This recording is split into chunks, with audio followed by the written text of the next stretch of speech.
and welcome back to Wyman's Whimsy. This is our fourth and last card using the Bold Bouquet bundle this week. So just a cute, fun, for a fabulous friend card. No dies were used in this one, just the stamps, but I did use the masking technique. So I'm going to build the card front in the video so you can see how it works. So I have got a 5x3 3/4 piece of basic white. I've got 5 1/4 by 4 in berry burst, and then I've got a card base in granny apple green. So let's get started. I'm just going to pop that out of the way. First off, I'm going to stamp my flowers in berry burst and just kind of do it all over. You can do this as a one sheet wonder, or you can just do the piece that you need. On the sample card that I did, I was going to use the other small flower as well, so I'd left a bit more space in between, and then I decided I wasn't going to use it.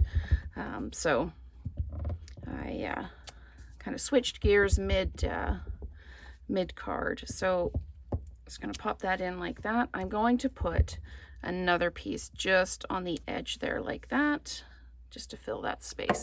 Okay, so let's go ahead and do the masking. What I did is I took the single swoop of leaves, and I'm actually going to switch this around so my ink pad's over here, and I stamped the flowers on a really thin piece of paper and then cut them out so that I can put it down, and I leave just a hint of the stamp underneath because the paper lifts the stamp away a little bit, and if you put it right up to the edge, you end up with a bit of a halo.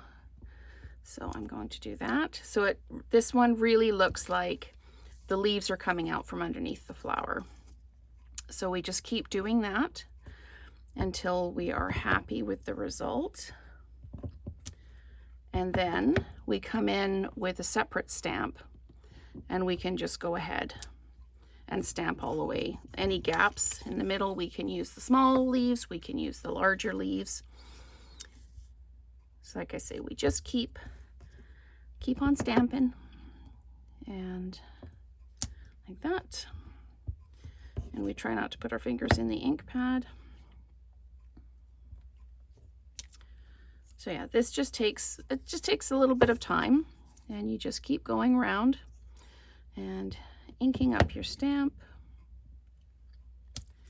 popping it down. And if you're doing this a lot, if you're making a lot of cards, you might want to make 2 or 3 of the masks because they do get soggy. There we go. And let's do this one down here. And we'll come around like this. And you can do the flowers in any color you like. I am a fan of the berry burst, so I tend to use it a lot. So the little flowers I was going to do an azure afternoon, and I realized that I did a card with the berry burst in the azure afternoon not too long ago, so I thought I would just skip it. So I'm using the other leaves, and I'm just coming in and filling in a little bit. Doesn't matter if they overlap. Just filling in some of the space, coming in at the edges, and I want to do some leaves at the top there, and I'm going to do one at the bottom there and just one at the bottom there. So there. Okay, there is our card front, and we are going to flat mount it to the card base, or to the mat, to the berry burst mat. So I'll just flat mount this like this. Okay, and then we're going to dimensionalize it onto the granny apple green.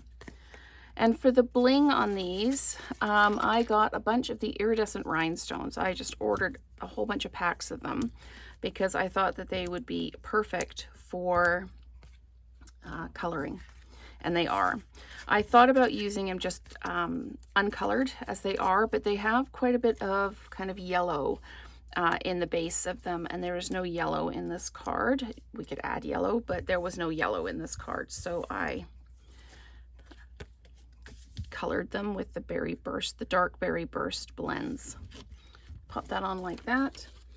So these are the iridescent rhinestones. They're gorgeous. Like I say, I don't know if you can see in the video the kind of the yellow base that they have, but I just colored with my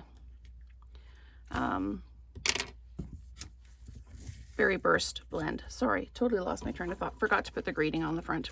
So I used the greeting from the set, For a Fabulous Friend. And this is about a 1/2 inch. Yeah, it's just a little more than a 1/2 inch. And then I just took scissors and trimmed the edge off. And I'm just putting it across at an angle so that it kind of extends just a little bit off the edge. So now I'm going to finish putting my bling on. It's much easier to know where to put your bling if your banner's already on. So I'm just going to pop another one of these. I think I'm going to put one right here. Like that, and some of the glue's moved, so just move that over, and then I can pop another one just over here. So there we go. There is our last card in the Bold Bouquet week. I hope you've enjoyed this series, and I'll do a recap reel and post it tomorrow. Thank you so much for watching, and let's create together again soon.